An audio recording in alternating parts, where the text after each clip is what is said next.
Welcome to Behind the Line, the podcast where you'll get untold stories from first responders and military veterans. I'm Tim Hegman. I'll be your host. Battalion Chief Andy Reardon joined the Austin Fire Department in 1995 after serving 4 years in the United States Marine Corp. As a Marine, he reached the rank of sergeant and was honorably discharged in 1992. Since his time with the Austin Fire Department, he's worked a variety of assignments. He's currently a battalion chief with the department. Chief Reardon possesses a wealth of knowledge related to the fire service and is an expert in the field of arson investigations. Did 11 years as Arson Investigator. He's here with us today to talk about his career as well as his time as an arson investigator. Please welcome, from the Austin Fire Department, Battalion Chief Andy Reardon. Andy, welcome. How are you today? Good.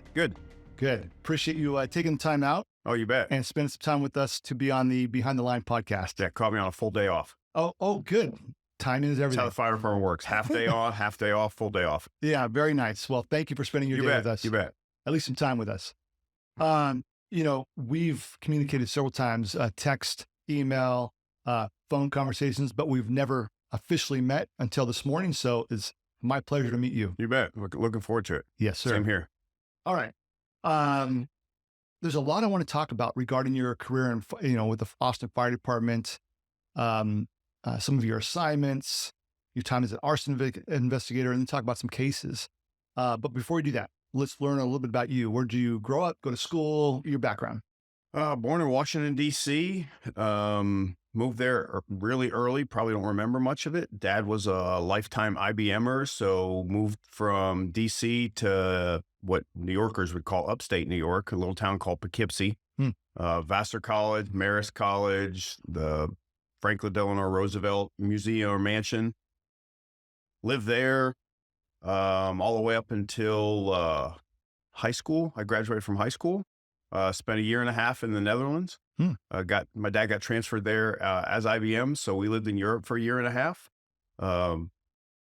Canal in our backyard, ducks, inflatable boat, the whole wooden shoe thing that you see from Holland. So actually had a pair of wooden shoes, completely uncomfortable, but had the experience. Got to see a lot of Europe doing that as a, 8, 9-year-old that I don't remember much of that. And then got back to New York, finished school up, spent a little less than a year at West Point, trying to see if that was the version of the military that I wanted, and it wasn't. So I left West Point and enlisted in the Marine Corps.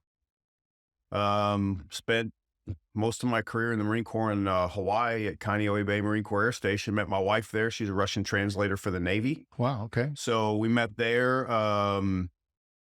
After I got out of the Marine Corps, she still had about a year and a half left in the Navy, and it was a little bit too expensive to live off base in Hawaii. So there was about a year wait for base housing in Hawaii. So I moved back to Texas, lived with my sister in Dallas, and started applying for fire departments all over the state. And while that process was going on, we got on the base housing list in Hawaii. I moved back to Hawaii and became a glorious dependent husband with my special ID card.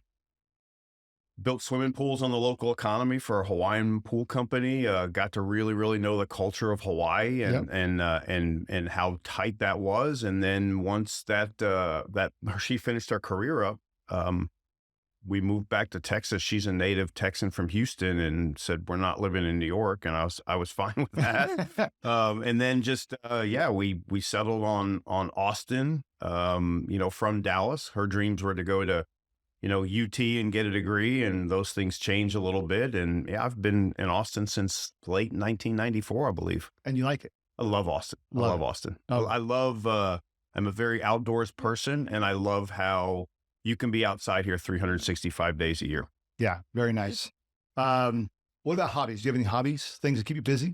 I love lifting weights. I just got into welding. Oh, okay. We had a probationary firefighter at our station. Was having a little bit of trouble adjusting to the fire station life. So we started hitting him up about, things that he liked to do. And you could see when he talked about welding, it kind of brought out a passion in him. So we said, hey, why don't you bring some of your welding stuff to the firehouse next shift and teach us about it? Well, what he doesn't know is about 6 of the 10 guys at my firehouse are almost professional welders, including my wow. captain owns a metal shop. Wow. So we kind of downplayed that a little bit, but he brought a pickup truck's worth of welding gear, and we were in the truck bay till 3:00 in the morning welding. And I started talking to him about where he learned it. And he said, Austin Community College. So I looked up a class and I signed up for a welding class right then and there. And it is absolutely, I mean, you can ask my wife, when I go in on something, it's not light, it's heavy. And man, I finally built my own welding table, just got a new welder in. And there's something cathartic about, being bent over a welding table with a couple 1,000-degree arc going out, and you're building things with your hands. You're building things with metal. So it's pretty fun to do and learn. And then I love mountain biking. I mean, that's my thing. If there were one thing that you said, hey, you can only keep one hobby for the rest of your life, mountain biking would be it. I absolutely love it. Very nice.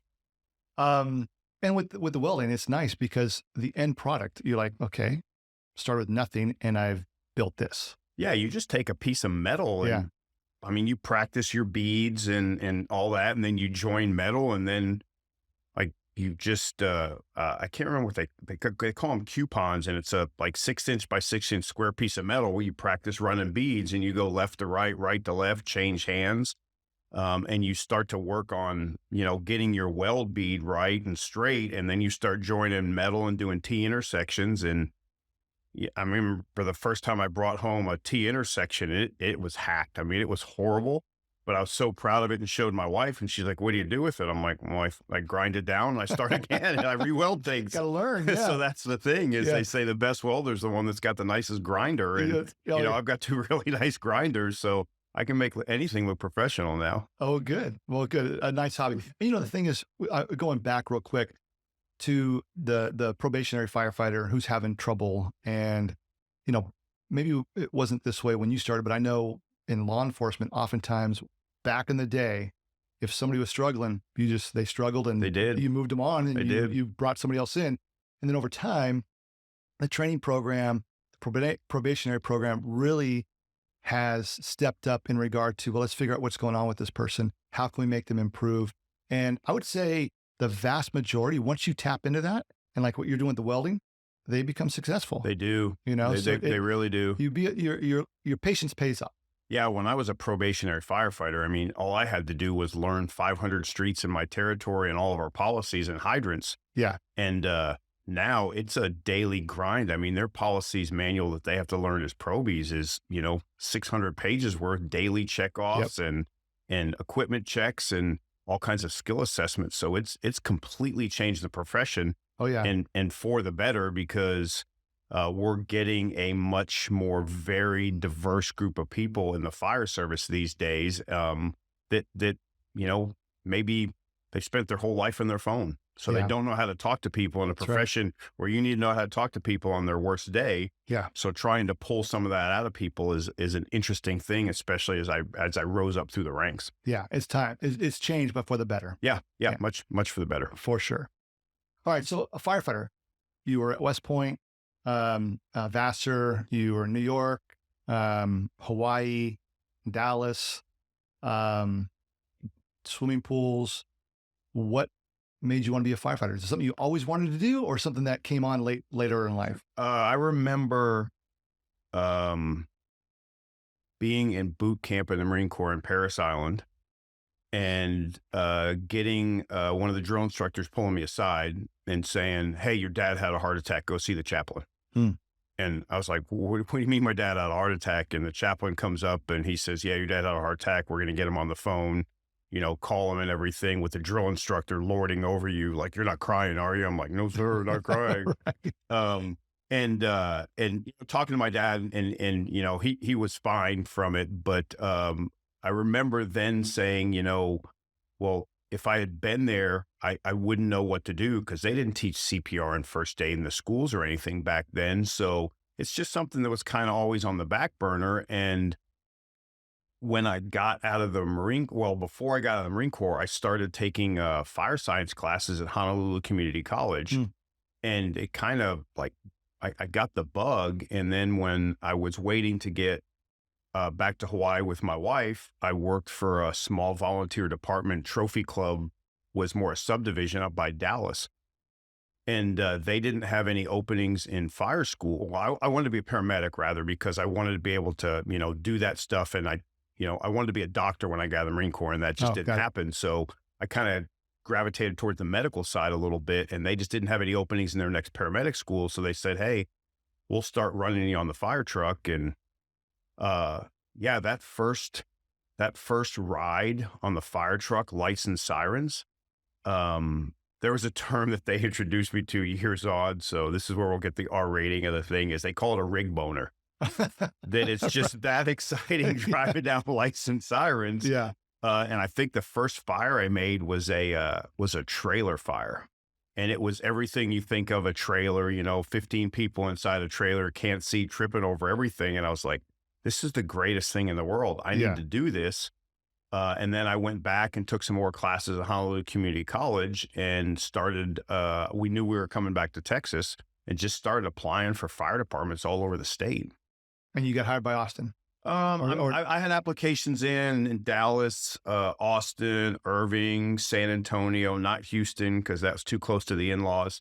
And just, depending on the timing of the process and the way that kind of stuff work is, Austin just happened to come up at the right time. And, it's been almost 28 years of a absolutely fantastic career. Yeah, that sounds great, because a lot of people get into a job or profession, career, several years into it, they realize, this is not for me, but it's too late. And they stick it out for another 20, 25 years and are absolutely miserable. So when you can find a job such as yourself, a career, and just love it, that's awesome. And it's gone by so quickly. When I go out as a battalion chief now and visit the probationary firefighters at our stations and realize I've been a firefighter longer than they've been alive. Oh yeah. One, it makes me feel a little bit old, but two, it's gone by so quickly. It doesn't seem like it's been 28 years. Yeah. I experienced the same thing. You look back and like, where'd those years go? Yeah. So as a firefighter, what are some of the assignments you've worked? I was a firefighter at Station 18, our busiest station. I made it a point to become valedictorian out of our academy because I wanted to get my pick of assignments. So I said, hey, let's go. Let's jump in, at the busiest station possible, and spent 3 years there just running 20 plus calls a shift and absolutely loving it. Promoted to driver, drove our rescue truck on our hazardous materials team for about 6 years. I'm back at that station now, Station 14. That's why I watched 9/11 happen. I remember pushing a broom through the firehouse, cleaning the station up and looking at the TV, because we always had it on in the background, and going, what's going on there? A plane just flew into the World Trade Center. And I just remember casually sitting down and just kind of holding onto the broom and telling everybody else, hey, you need to come in and see this. And we do shift change at noon in Austin. So I think we're cleaning up at 9 o'clock in the morning whenever the planes hit the World Trade Center.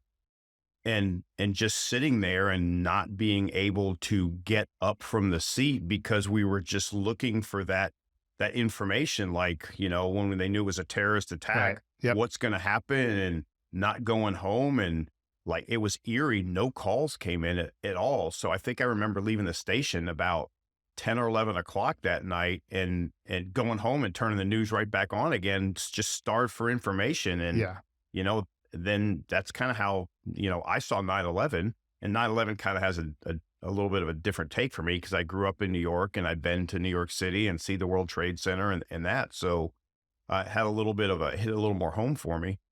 Promoted to lieutenant and went to one of our downtown stations for 6.5 years in the zoo that is downtown Austin, and did that for about 6.5 years. Studied, made captain. My an old boss was the battalion chief over the arson section then, and said, hey, when I made captain, he said, you ever thought about arson? I'm like, no, I'm never getting off a fire truck. Right. It's too much fun. Yeah. It's way too much fun. So, he said, well, think about it. So we met and talked, and I was like, yeah, I talked with my wife about it, because it was a career change, because I went from, Friday being a lieutenant on an engine company to Monday morning being a captain at 40, sitting in a basic police academy with a bunch of 19-year-olds that were going to fight crime and Yeah. had grown up on cops and things like that. And I was like, what did I just do to myself? But it was a pretty cool experience. And I did that for 11 years. And then, we had some changes in the section, staffing and schedule changes that just I wasn't on board with. So I looked pretty hard at retirement about 3 years ago. And my wife said, well, what about promotion? And I said, man, I don't have it in me to study again, because that's a pretty involved process. But I did. I put some time in studying, and battalion chief worked out. And I've been a battalion chief for a little over 2 years now. And I love the battalion chief job. Yeah, it's interesting what you just said, because there's times where somebody brings something up like, hey, you should really consider this assignment. You should really consider going to this station. And you're like, no, I'm good. But you do it, and you're like, oh, that was a good decision. I'm glad somebody, suggested that to me. It reminds me of the military. Is your best duty station is the one you're at, and the worst one's the one you're about to PCS to, till you get to the new one, and you don't even look back. And the fire service is that way too, nobody wants to promote and leave their buddies. Right. But then when you get to your new station, you go back and visit, and you're an outsider all over again. It's totally. it's a really, really weird feeling. Yeah, no, I know. But you mentioned just a few minutes ago about, with the police officers, did you have to go to a police academy? I went to a full police academy. Yeah. Wow. They don't just send you through the 3 pages in the Texas Penal Code that deal with arson. I mean, I went all the way through the Constitution. I remember August Vollmer and the history of policing and all of that, and all the drug laws, TABC stuff, use of force, family violence, all of that stuff. I went through all of it. Yeah. Yeah. Good for you. Yeah. That's a big, called a challenge, if you will. It was. Especially after you've been doing something for so long. Yep. To take that on. So, all right. I had no idea. Yeah. So, all right. It was a long 6 months. It was a long 6 months. We all say that after the academy, for sure. Yeah. Okay. So it sounds like you've had a great career. You've promoted through the ranks. You've worked a variety of assignments. The one that you've probably held the most, or the longest, I should say, is being an arson investigator. And I'm sure let me ask you this. How many cases do you think you've investigated as an arson investigator? So, when I was the captain there, I was the case manager. So I kind of guided, almost like I guess a sergeant does with the detective unit, guided all the casework, approved warrants, search warrants, did things in court, approved reports, evidence collection, things like that. So I still carried my own caseload, and I probably did, I don't know, 30 or 40 fires a year that I investigated myself.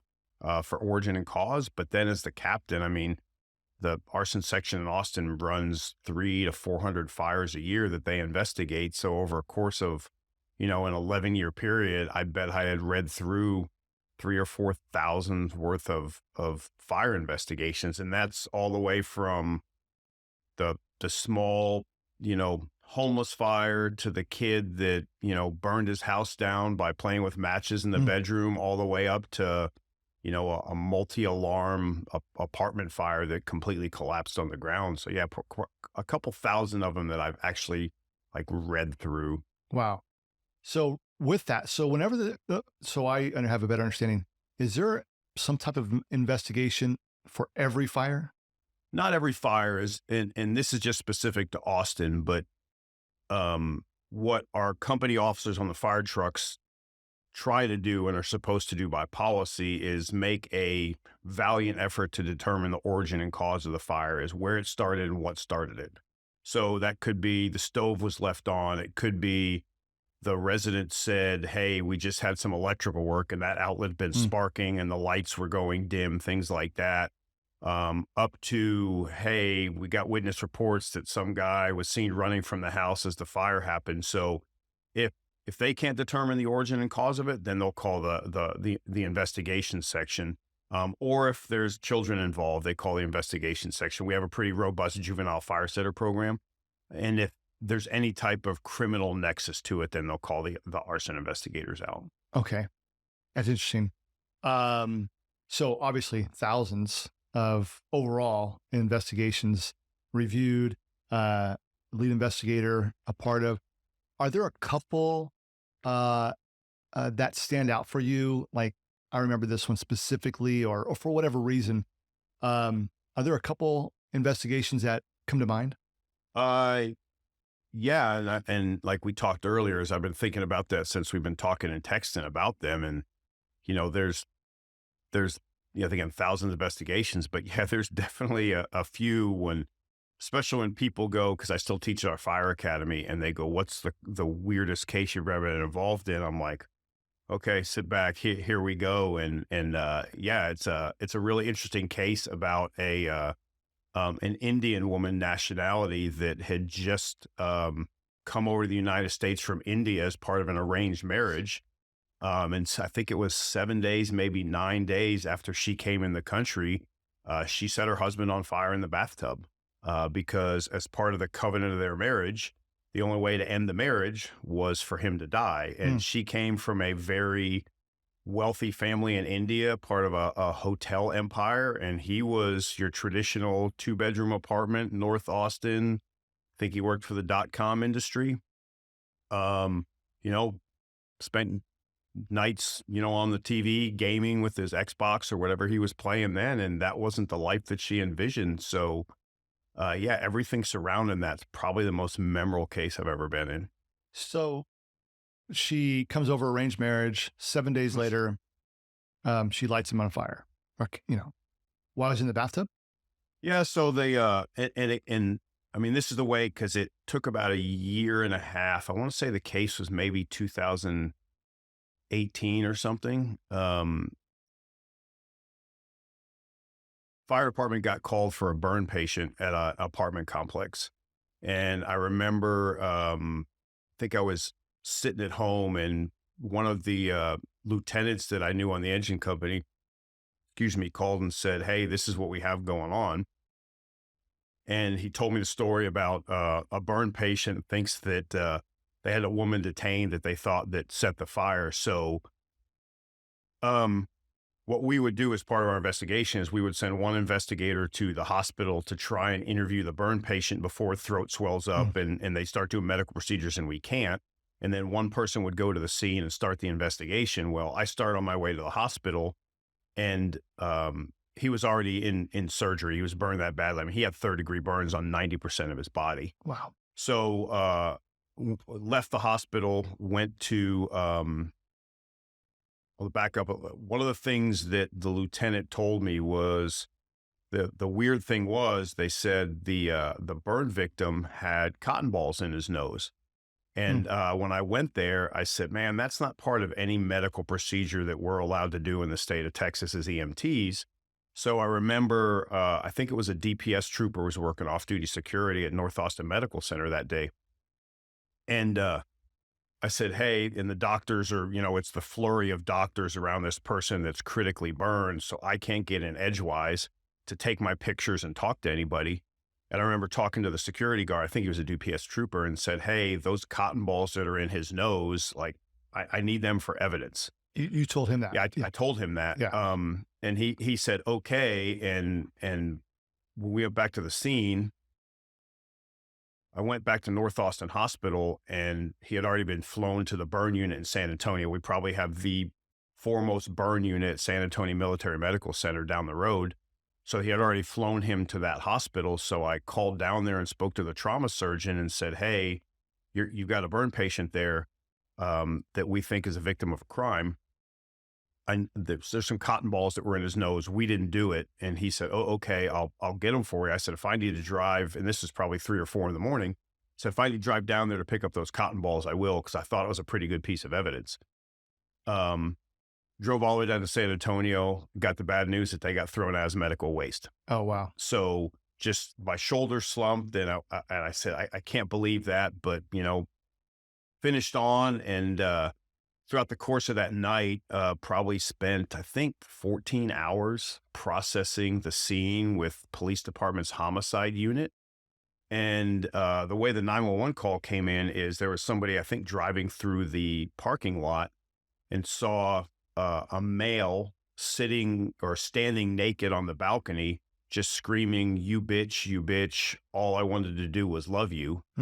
So they call 911. Off-duty Travis County Sheriff's deputy that was, this fire happened on the second floor, that was on the third floor, heard the commotion, came downstairs, sees a man with skin just sloughing off his entire body, and a woman dressed in like beautiful dress in clothes, saying, I need to go, I need to go. So he tells the guy, hey, you need to go lay down, because he was worried he was going to pass out.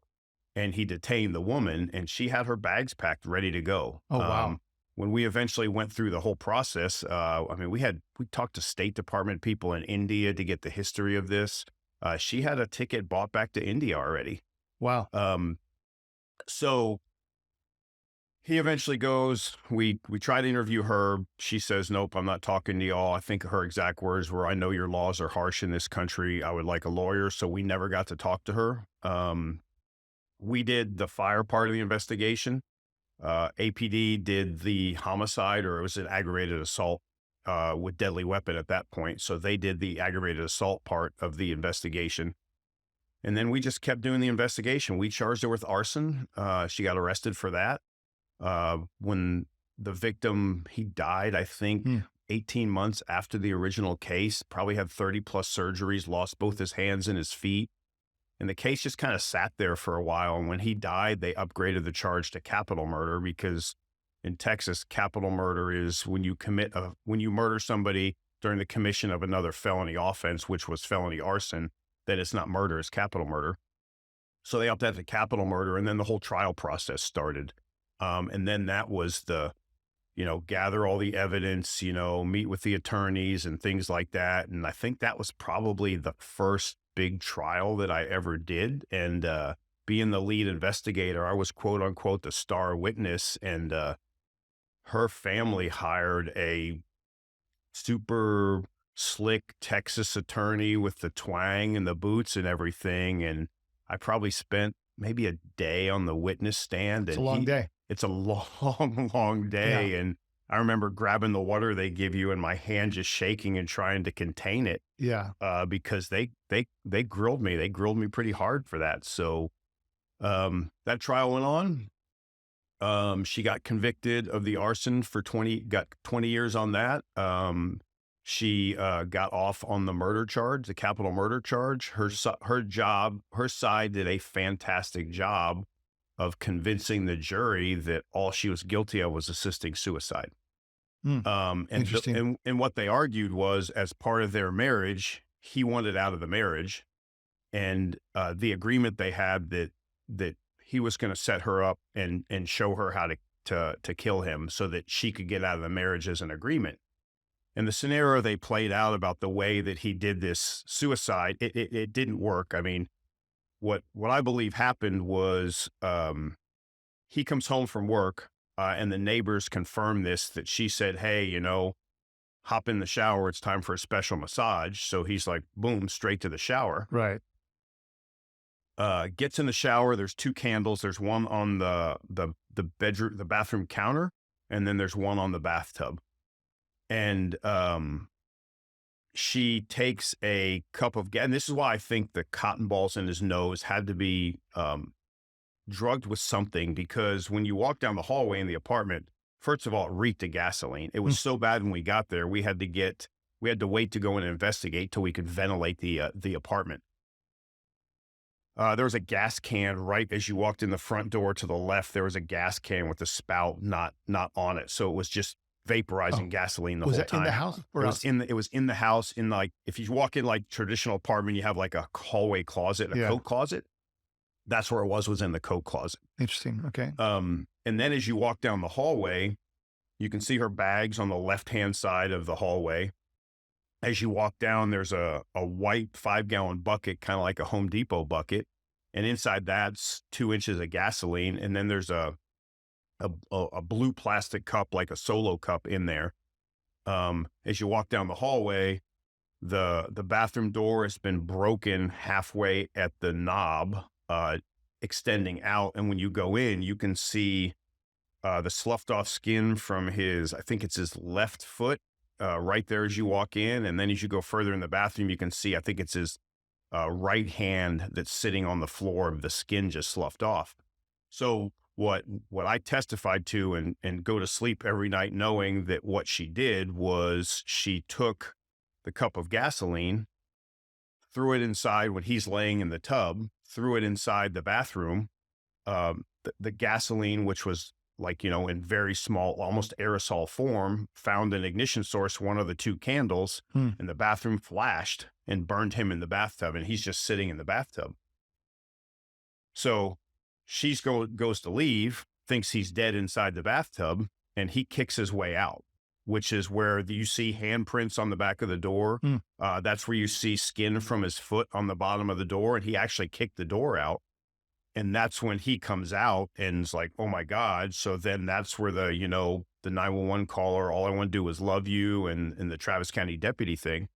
And her attorneys argued that he poured the gasoline on himself, or that she did all this. And I remember we actually took, two of my other arson investigators, we went to my house with cups of water and tried to reenact how that would have played out. And there was not a single scenario that reenacted that. Not to mention her fingerprints and DNA were found on the cup. Oh, yeah. Yeah. The shower curtain was missing, was found in her closet in the bedroom.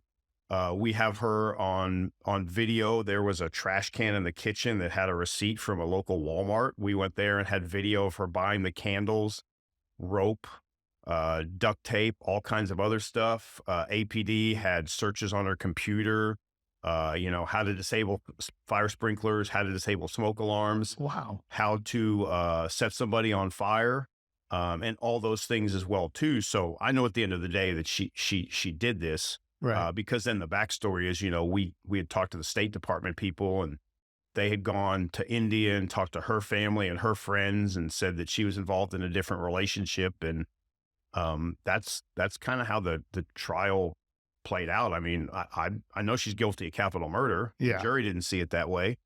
But as an arson investigator, she got 20 years on the arson. So that's a big W for us. That's a big deal.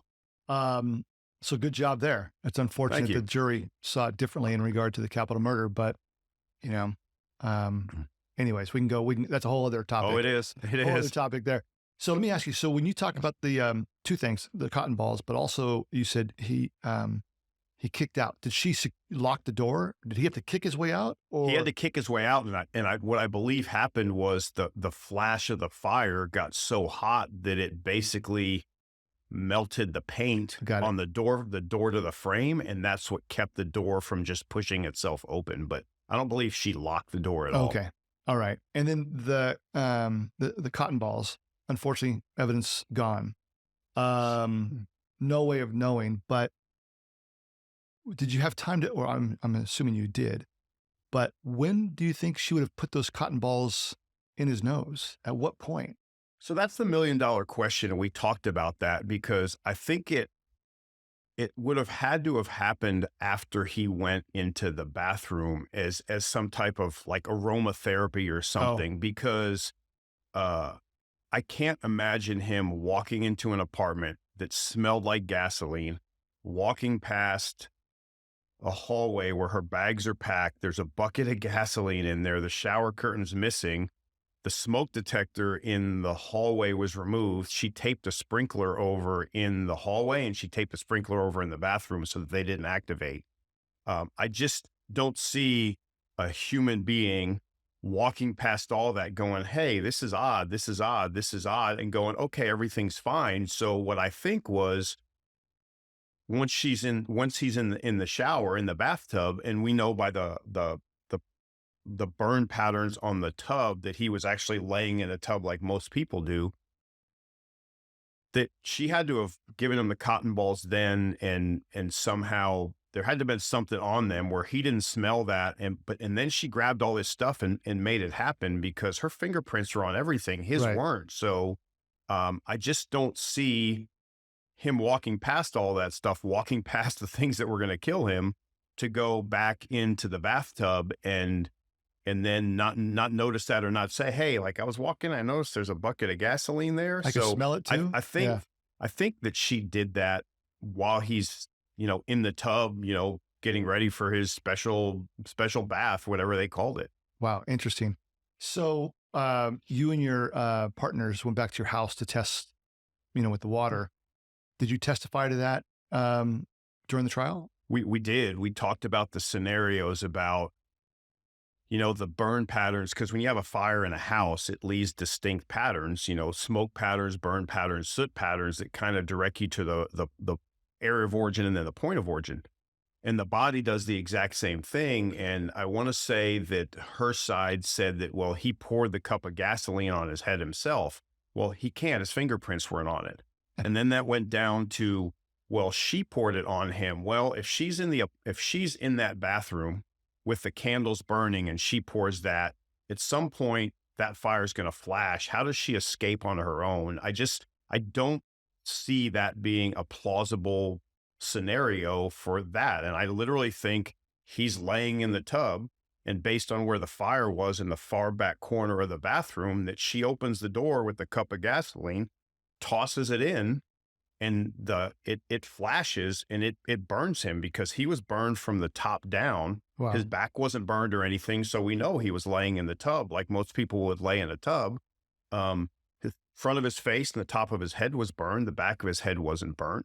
And I even remember in the trial, her attorney said he was burned on 100% of his body. And I said, no, he wasn't. And he goes, well, you're going to argue with an award winner, because they got the burn surgeon from San Antonio here to testify.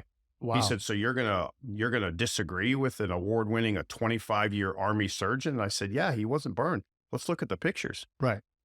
Let's look at his back. I mean, I took the pictures. He didn't have any burns on his back whatsoever. And that's how you portray, how he was burned is the burn patterns. And so I spent the bulk of my time testifying to how the fire traveled, how the fire started, and how he got burned.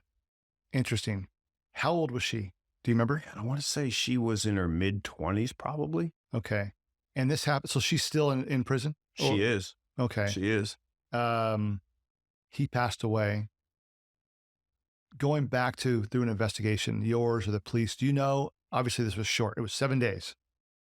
Within those 7 days, was there any witnesses or any calls or any history, if you will, of violence?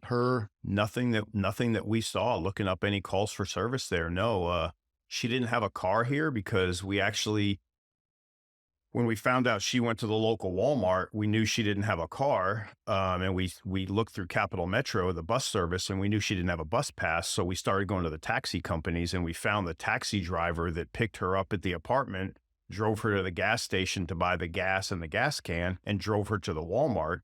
So we had, that piece of the puzzle for her, but I don't believe there was anything that we found in the history that indicated any type of violence. Just, hey, this isn't the 5-star lifestyle that I'm Right. used to, I'm not here to, play video games at night. She was expecting a lavish lifestyle, and it didn't work out that way. Yeah. Well, it's her in prison right now for the 20 years or whatever, and not the capital. That's unfortunate, as we said, but at least, your investigation was able to prove she was guilty of arson. So well done. And it was I'll tell a little story on myself, because as the trial was going on, we had a group of district attorneys that to this day I'm still friends with, that kind of helped prep me for the trial, and saying, hey, these are the questions he's going to try and ask you. And, they teach you how to prep in the jury, as to give, detailed answers to your side, but yes and no and one word answers to the defense, and look at the jury and what to do with your hands and all that. Well, what they don't prepare you for is when the defense attorney, and this was being live streamed on all the news agencies. And I remember my wife, who worked for APD at the time, was sitting there, she said, at the North substation with a bunch of the officers watching the trial. And I remember at some point, her attorney said, well, wouldn't you expect that if a man were going to be getting a special massage, he would have an erection?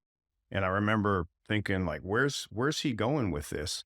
And he goes, well, he wasn't burned on his private part area. So obviously he wasn't getting a special massage and all that. And I said, well, no, that's not true. So I remember him looking at me and going, well, if you were going to get a special massage, would you have an erection? And I stopped for a second and I looked at the district attorney and I'm like, please object to that question somehow, because I don't want to answer it. And I remember looking straight back, like we're sitting right now, at the district attorneys, and they just had this look on their face. And I wanted to go, what do I do?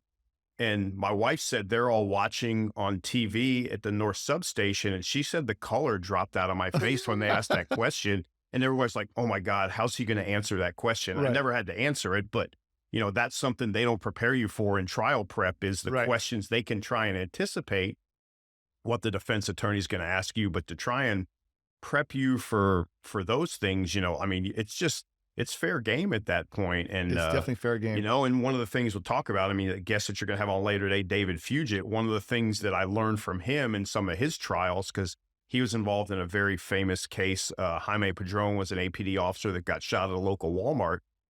He testified in the murder trial, the capital murder trial of Jaime.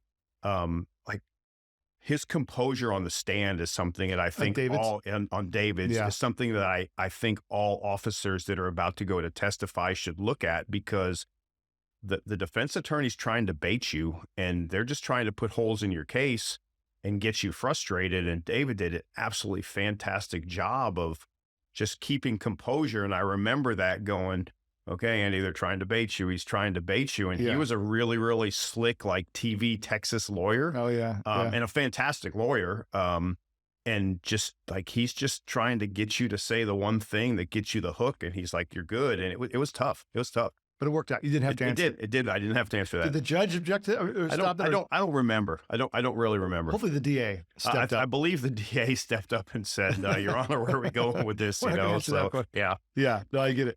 Okay. So we have that case. Another one you and I had talked about briefly involved a fire in a garage with 2 children.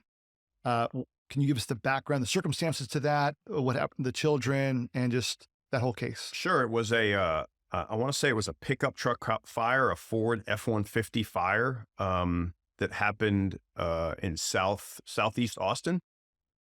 Families getting ready for bed.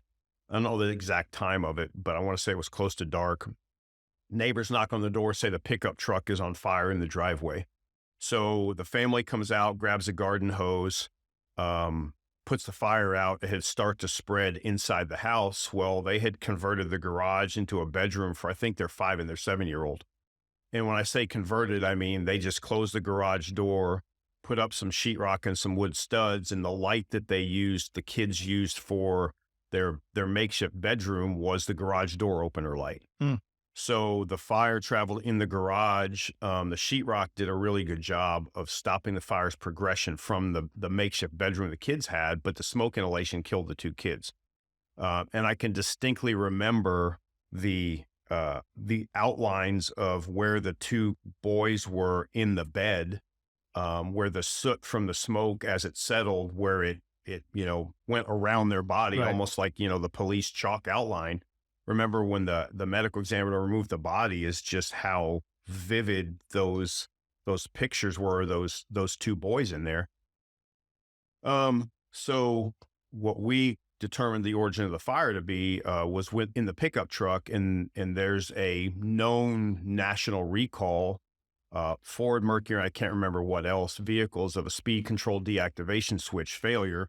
And the way that kind of works is on the front of your master cylinder, your brake reservoir under your hood, there's a valve looking device that's the speed control deactivation switch. So when your car's on cruise control and you hit the brakes, it shuts cruise control off. And essentially what it does is it sends brake fluid, which is corrosive, through the speed control deactivation switch and shuts your cruise control off. Well, there was a known problem that when these certain models of vehicles, and I can't remember, it's a wide swath of vehicles now, when they were turned off, fluid would leak through that and it would corrode the electronics and start fires. And there's a very distinct pattern you would see on the hood of these cars where the metal was completely burned away. And this valve looking device that was the speed control deactivation switch was completely melted away. And it's a very telltale sign to see. And that happened. So that's what we ruled the cause of the fire was. I mean, it's still accidental due to, I think it was a mechanical failure. But when you've got 2 kids die and attorneys get involved, the next thing you know, Ford Motor Company's coming down with their high profile attorneys and they want to dispute your findings on that. I mean, that's another one that that was supposed to go not to trial, but probably to deposition. And, that never went to deposition because I believe they settled out of court before that ever happened. So that's an unfortunate. It is very unfortunate. Sad situation there. So your investigation determines, it was an accident, but through this device on the truck itself. Did you as an investigator or somebody notify Ford? How did they get involved? And how did they know about, causing them to dispute the findings? I want to say it was when the victims' families hired an attorney and they got a copy of our fire report where we said, hey, it was due to a faulty speed control deactivation switch.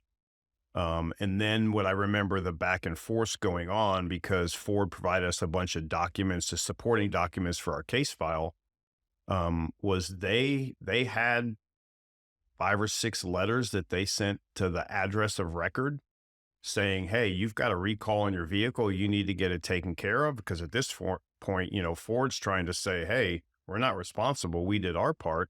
And I remember there to the family's attorney saying, well, that's great, but they're Spanish speakers only. They couldn't read that. And Ford slides 3 Spanish speaking only notices across the table. Again, a tragic event, but Ford's trying to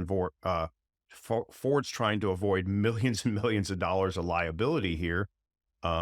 Millions of those cars were affected by that recall. So I remember the high profile attorneys coming in and going, hold on a minute, you're wrong about these things and we're not. I mean, it's the only other group I liken to that is when we've had some cases that involved like Facebook searches and things like that. Facebook's got a pretty powerful bunch of attorneys in their quiver as well too, Yeah.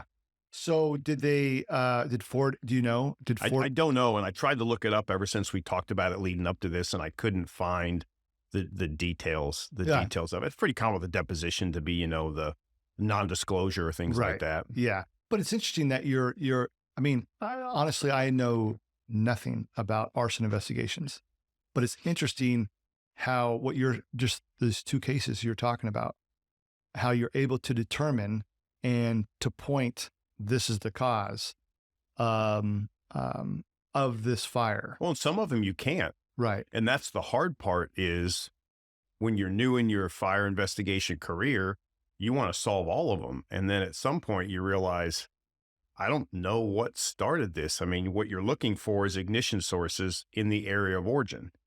And sometimes there's no ignition sources or no credible ignition sources there. So sometimes you have to walk away and say, man, I don't know how this fire started. It's an undetermined cause. And the hard part's being okay with that. And as a new investigator, you're not okay with that. Right. When you get some time in and you realize, listen, I mean, I just don't know, or we don't have the means to send it out for, to do a forensic engineering exam on it. We just don't have the people for that. The insurance companies get involved in that. Right. You just kind of get okay with it, Yeah, because unfortunately, there's going to be another one. There's going to be another one. And as you're doing that, cases are piling up. Yeah, and you have to prioritize. You do. You may go on one day thinking, okay, I'm going to work on these cases. That's the night before, you're planning the next day. Oh, yeah. You go on that next day and it's like, oh, I have 3 more. Yeah, you sit down to type your report and a 3-alarm apartment fire comes in and you're not getting back to that report for 3 or 4 more days. Right. So yeah, that's the hard part. So a couple questions, but the first one is, has there ever been a case where you've investigated, it could be just some horrific fire or incident where you knew or you suspected, okay, this is the cause, and this person did it. It was an arson. This person did it intentionally to destroy property, to kill somebody. You just knew it. but unfortunately you didn't have the evidence to prove it. I'm sure there were a bunch of them. I mean, none that really stand out. The hard part about investigating and prosecuting arsons is the evidence gets burned up. Yeah. So Right. unless there's a video camera there that sees the suspect light the fire and the fire progresses, you're dealing with a lot of circumstantial evidence. And that's what makes them hard to prosecute. And it makes it a little bit harder for what I think is the district attorneys to take on the cases because they don't have that definitive evidence. Right. I mean, if it's a murder trial, I can bring the weapon in an evidence bag and hold it up and the jury goes ooh and ah. If it's an arson, I can't bring the house into the courtroom and Right. recreate it. So the only thing I have are my photos, and trying to tell a story through pictures only is a lot more difficult than having the murder weapon in your hand. So we just don't have the weapon in hand because a lot of times the weapon's been removed by the suspect or it's burned up. Burned up. Yeah. Has there ever been a case where you had the evidence? You knew this is the person that caused this damage or killed someone through an arson. You had the evidence. You thought you had the evidence. You presented it and the DA didn't take it on for whatever reason. And that just is like has frustrated you? Yeah, there are quite a few of them that because of, and we had a really good working relationship with our district attorney. My last few years there, we had some district attorneys that came in and would sit down and spend one day a week in the office and helping us out with that. And then, we would go to them and say, hey, this is what we're looking at. What more do we need? And they would give us a few things or go, listen, like, you're not going to get it. Like, we can't, because they want to get the win too. They want to get to the grand jury and get them indicted and get them to trial. And sometimes they're like, listen, like, I mean, you can write an arrest warrant, get a bologna sandwich arrested if you word it correctly, right? You can arrest anybody. Yeah. But then from there on out, trying to get to the point where it can go to, at least in Texas, go into the grand jury and get indicted, and then from the grand jury go to trial. You've got to have a lot more substantial evidence. So there were times it was difficult. I mean, when COVID hit, they just didn't have the attorneys there. So they would just say, I think it was in the interest of justice that, like, talking to them and talking to the district attorneys, they said, we just don't have the people to prosecute this right now. Yeah. And they'd plea an arson down to first degree felony arson, down to like a class B criminal mischief. And you go, well, then why did I do all this work? This is a criminal here. And I think the other unfortunate thing is arson in most states is viewed as a property crime, but it's essentially the most personal of crimes because it involves you up close with that weapon. That's right. Fire is the weapon there. I mean, if I'm going to shoot you, I can shoot you from X number of yards away and take care of it.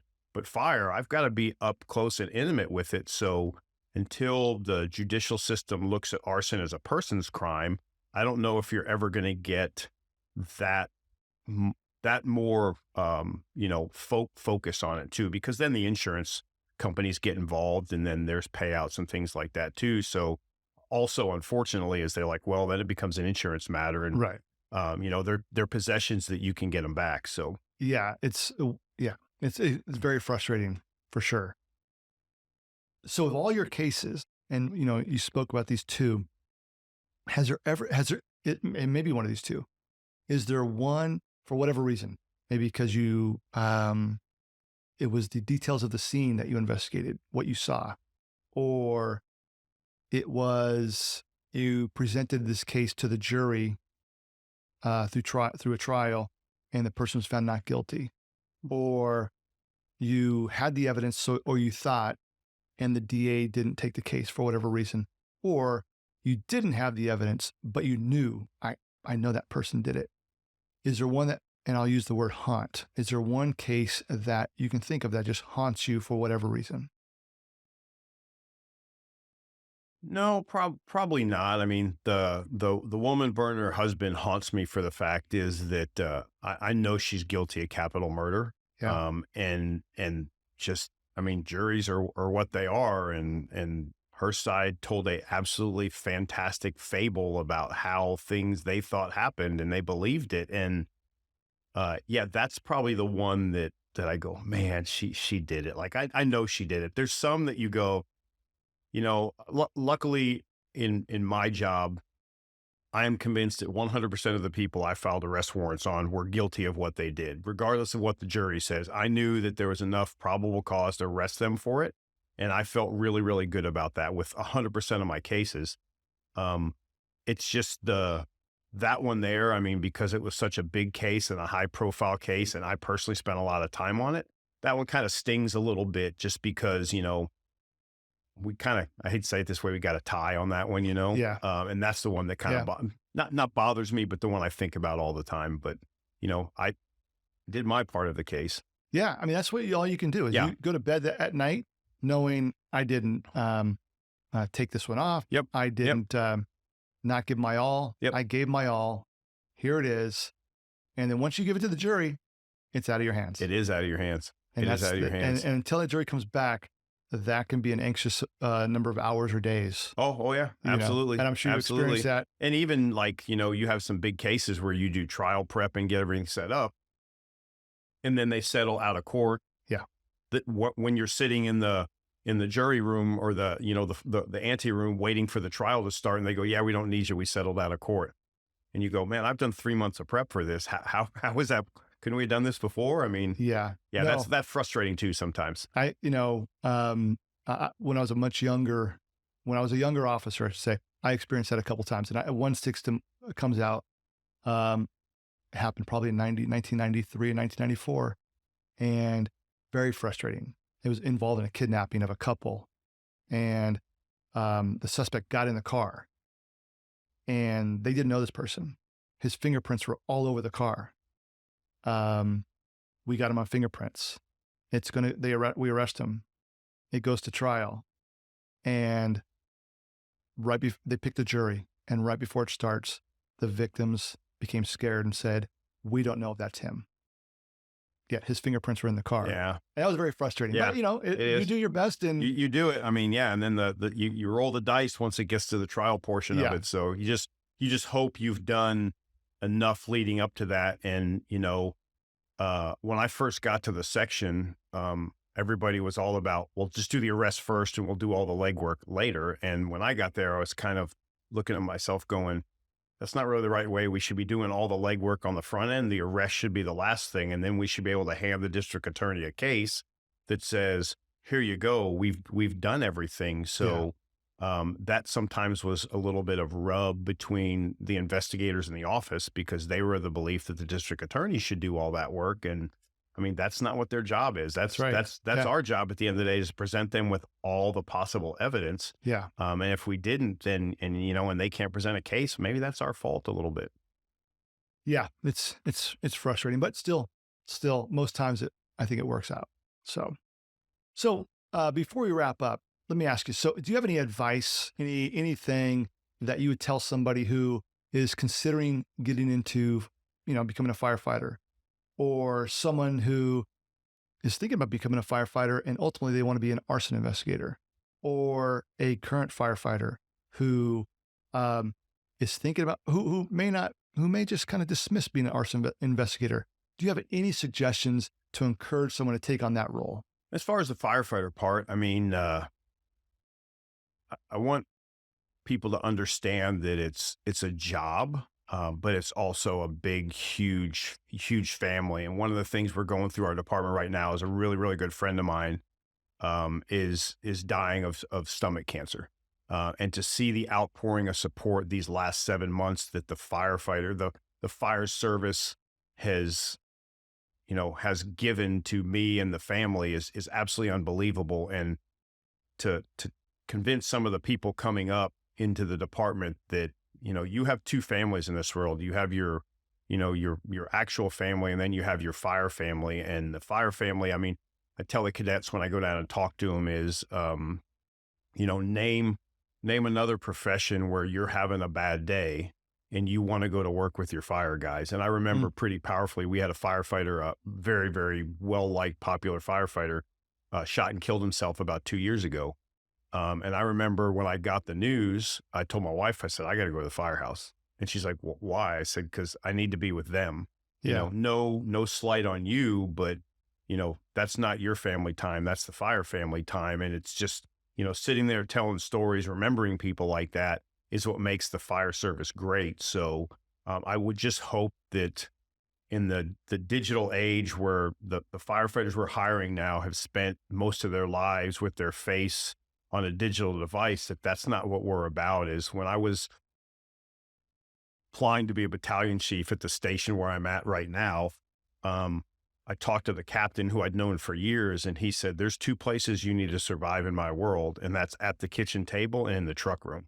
The firefighting is the easiest part in the world. You can teach anybody to do that, but to be able to survive around the kitchen table, both cooking and all the opinions that go around, and then all the learning that takes place in the truck bay, that's where we get our bang for our buck. Right. And as far as the arson investigator part, I mean, just having enough of an open mind that you've seen enough fires and you've been to enough that you're asking, why these started and how these started. And I never thought that growing up as a firefighter. I mean, when the arson investigators came, I didn't think anything of it. All I thought was, oh, great, now we're just going to have to spend the next few hours digging the debris out for them. And why isn't that their job? Until I became one and I realized some of that. So it's just, having an open mind and seeing a bunch of stuff and asking a bunch of questions as you rise up through your career.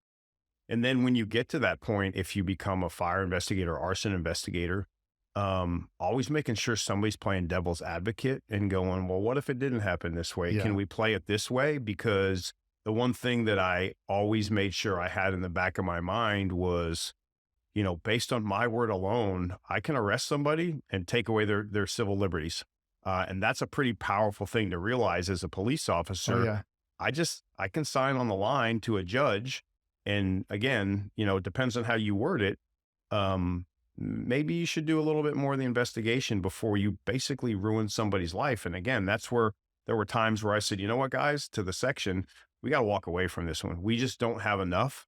And we've got to be okay with that. And there's a rub with that sometimes, when, like we talked, is, they did it, but you just don't have the facts to prove it. And, this isn't like TV where you go, well, just arrest him and we'll just hold him for 48 hours and work on it. I mean, it's a long 48 hours for that person that you arrested. So, that's the thing is, I would hope people, what I really liked about being a arson investigator was putting the pieces of the puzzle together.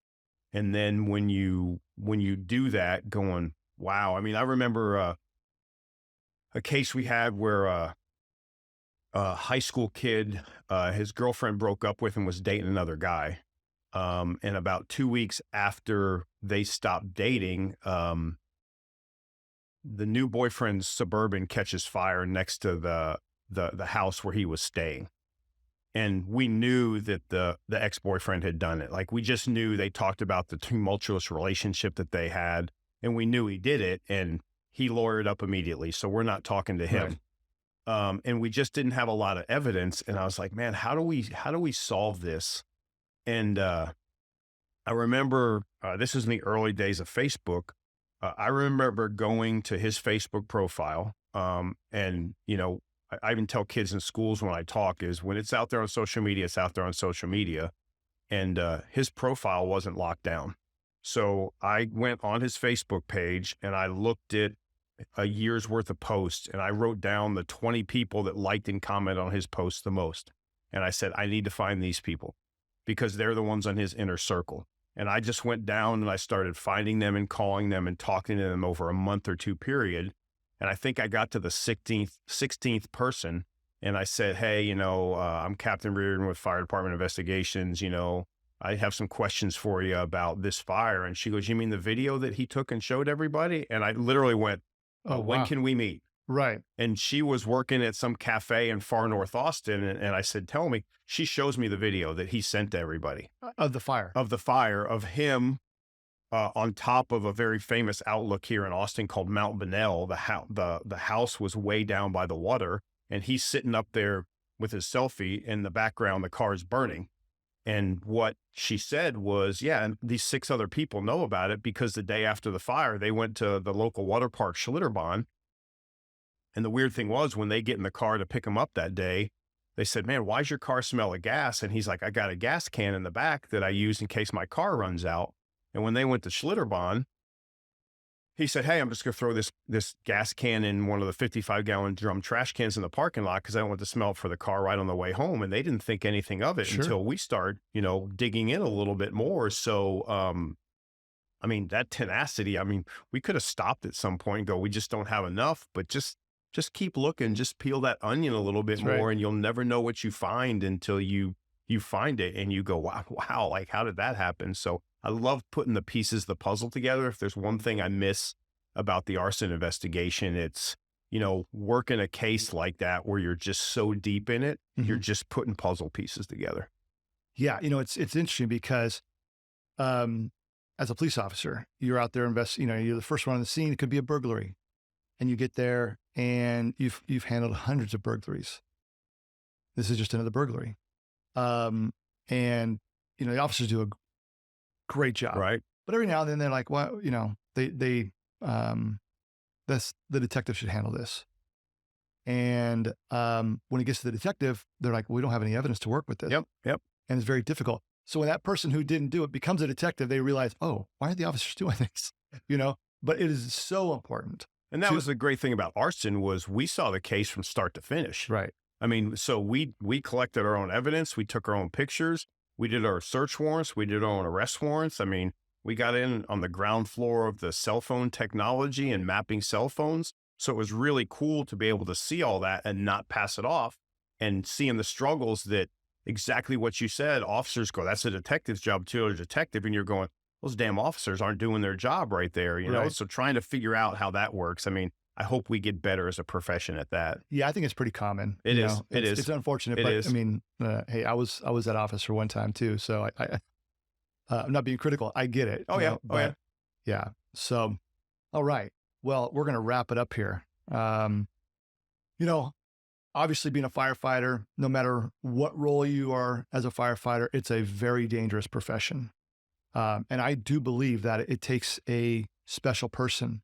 Because if you become a firefighter and you realize the dangers involved, if it's not for you, you should probably decide early on, this is not what I thought. Yeah, but the other thing is it's an adrenaline rush. It is yes. I mean, I remember the first big fire I made I was just off probation at Station 18 and we had, this would be the joke among all the cops is we just spent about 6 straight hours playing basketball. And we had a 6-alarm fire at a plywood warehouse.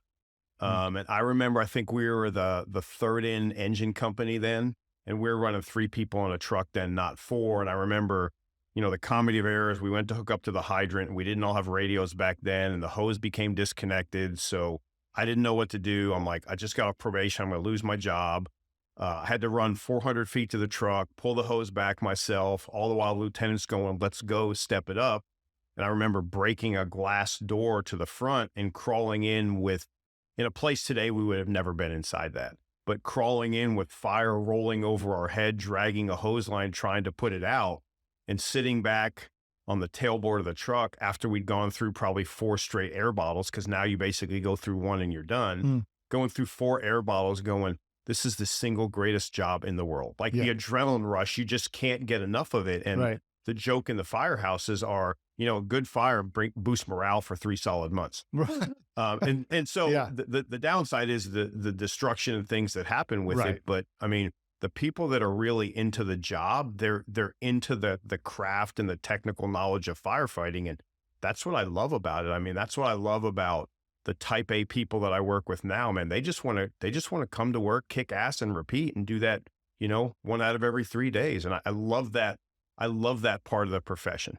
Yeah, no, you're so right. What I love is those people, officers, firefighters, there's, soldiers, Marines, everybody in the military, is when it's dangerous, they don't hesitate to go in to put out a fire. That whole send me thing. Yes. Exactly. If not me, then who? Yeah. I want to go to all of them. Yeah. I want to go to all of them. And it takes a special person for that. It does. But yeah, I want to go to every one of them. I'll slow down when I'm retired and dead, but I want to be busy now. And I want to run the wheels off the truck and I want to go to all the big fires and all the cool calls and see all that and problem solve and everything that's involved in that. And that's what I love about the profession. Yeah, it's one of those things where, you do it for so long or for X number of years, and people may get burned out, or it's the same thing. But overall, when that alarm sounds, the radio call comes in, they're rushing to help people. Yeah. So there's something to be said about people who join the fire service for the work they do. There's also something to be said for people who want to serve their country. So you started out at West Point. You then joined the Marine Corps. You served your time in the Marine Corps. Got out, became a firefighter. So I just want to personally say, for joining, number one, being accepted into West Point, that's no easy task. Yeah. To do that. It's a little bit of work. But it speaks volumes to those people that are in the academies. Oh yeah. What they're doing. Especially on the heels of Army-Navy game this past weekend. Go Army, beat Navy. Yeah. That was good. I love the enthusiasm there. Oh yeah. I love that enthusiasm. That game makes the year for everybody. I remember the year I was there, like leading up to Army-Navy. I mean, the pranks and stuff that go on, that makes your year. And those teams didn't have a very good year this year, but Army-Navy, I mean, that's the only game that matters. It's 0-0 going into that game, and you win, you're Super Bowl champs, you lose, and it's a rough week at the academy leading up to finals if you lose that game. Yeah, no, always a great game every year. Yeah.